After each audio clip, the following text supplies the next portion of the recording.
Hey Paul, Derek here. I'm just going to talk about Fistful of Dollars. Don't ask me why there's a sticker on my jacket. Not important. Totally not doing this at work. What are you talking about? Fistful of Dollars. I love it. It's a good movie.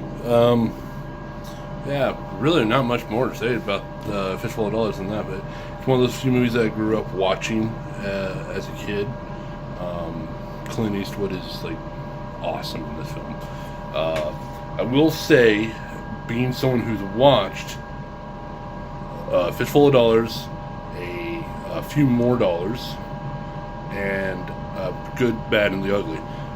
Vague memories of them, but if I remember right, A Fistful of Dollars, going back to your Back to the Future thing, much like Back to the Future, trying to look at the camera, sorry, much like Back to the Future, the first one is pretty much solo. You don't have to watch any other films. Well, I mean, it's the first one, so sorry, I'm moving around. I don't got a tripod today and everything. But let me just prop up my arm. There we go. I'm trying to do this. There we go. Much like Back to the Future, the first one is just kind of standalone. You can watch it, enjoy it. You don't need to watch any other films in the franchise. However, you watch the other two films. The second one does tie into the third one. If I remember right, one of the guys in that movie is in the second one, and Clint Eastwood is like, it's like, if I remember right, there's like a guy that's hang on. Is that better? Is that worse? I hate this shit. I hate doing this at work. Let's see if maybe I can just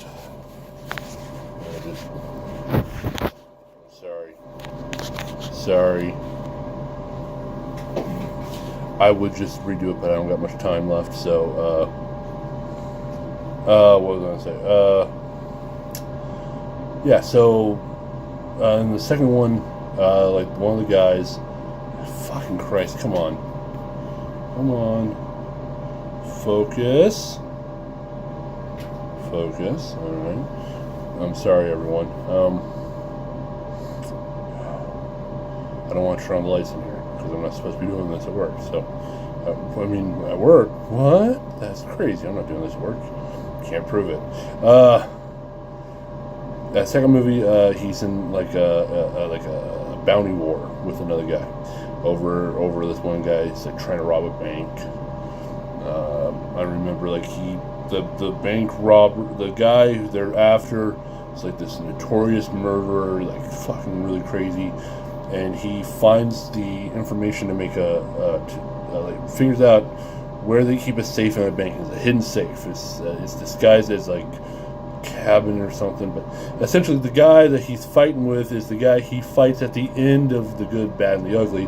He's one of the guys in the trifecta. Like this really dead shot asshole. Like this guy you can find like. However, Fistful of Dollars. Good movie. It's smart. It's intelligent. The music is.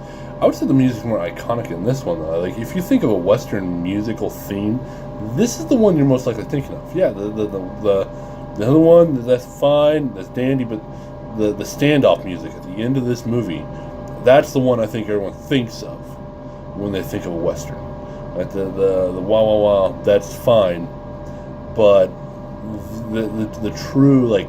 The orchestra and the way everything crescends, that I think is what I fucking hate this shit.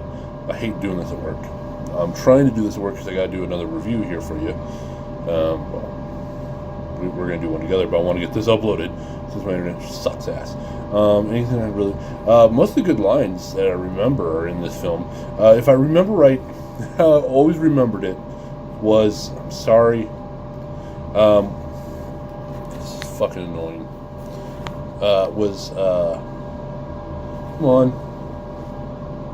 Okay.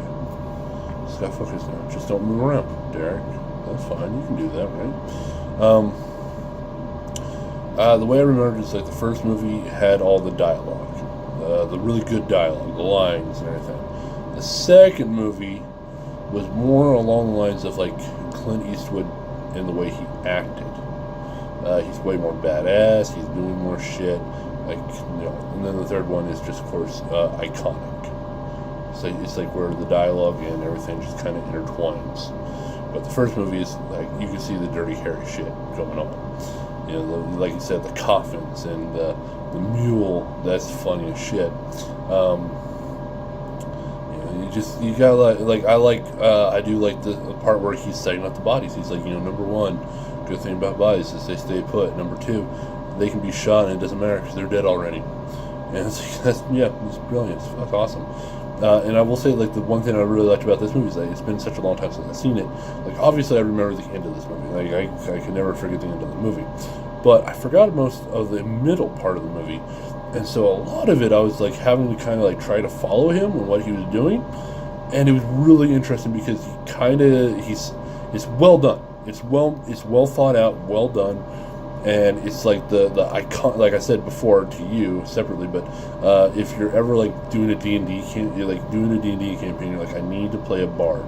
How do I or a rogue in D&D? How do I play a rogue? This is the character you base yourself off of, like, because he's really skilled with a gun. He knows how to shoot, but he's got a range problem. He only goes so far. He's very much based on trying to whittle out the numbers smartly, and he gets his ass whooped in the movie, like really hardcore gets his ass whooped, and he's still intelligent, setting up traps, trying to use the moments around him, trying to do everything he can, and that's the beauty of it. And again, I was also saying the end of this movie is the most iconic part of this film. The whole I was wearing a bulletproof shield, that's awesome. But it's the way he deals with the game. That's what I love. So, this is going to be a little bit short because I really don't got much else to say. There's honestly no bad parts about this movie. The acting is phenomenal across the board. The sound is good. The music's fucking great. I don't know. I growing up as a kid, I watched it because my father really liked the Clint Eastwood films. So I got a taste of Clint. I was never big into the Western craze. I never was. I was more of a sci-fi kid. Sci-fi fantasy. I like those. Westerns were okay, but at the same time, they usually were pretty boring to me. I think mainly because the ones that like my father would watch and stuff like that are the land barons are taking over, and there's this there's intrigue and all this shit. Like the Clint Eastwoods are action films. Like they're straight up action. But the other ones that my father would watch were very much the slow paced, maybe 5 people die.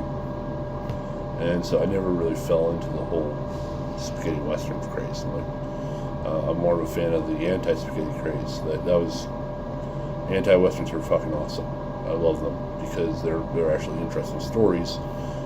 Whereas the spaghetti westerns, they're okay, but but the Clint Eastwood ones, those are definitely worth watching. Those are definitely worth doing.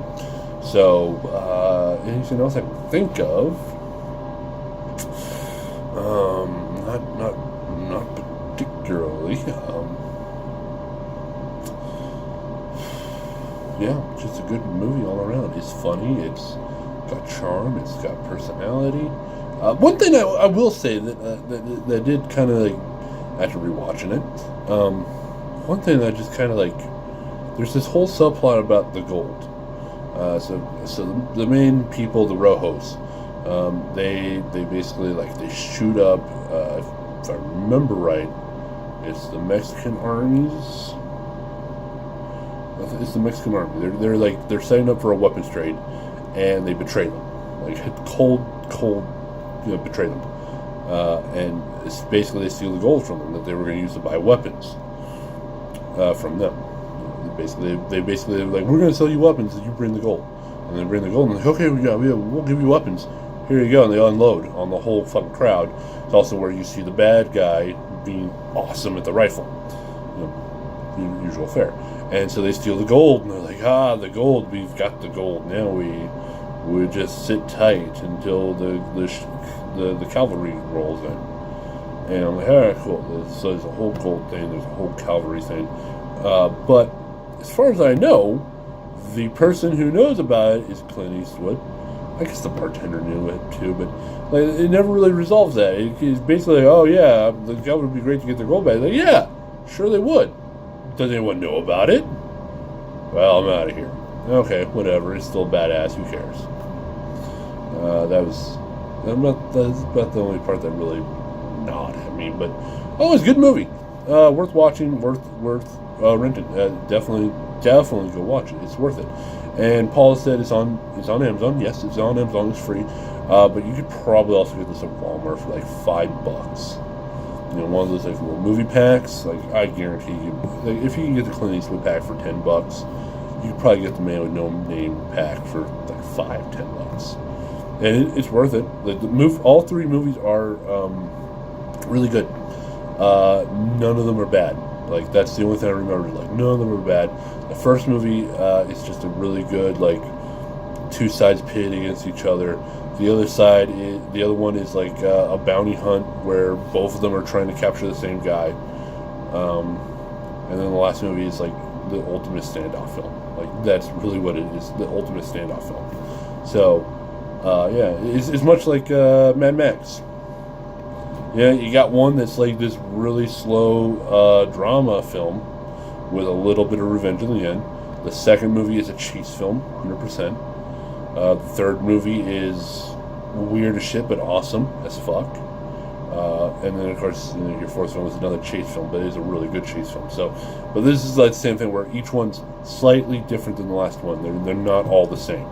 Like, you know, obviously Clint Eastwood is still badass, but like Clint Eastwood in the other movie, he's more. There's like, if I remember right, there's a scene like near the beginning. He comes into a hotel, and he's like, "I need a room," and they're like, "Oh, I'm sorry, we're booked. There's no room left," and he's like, "All right, well, who's in this room above me?"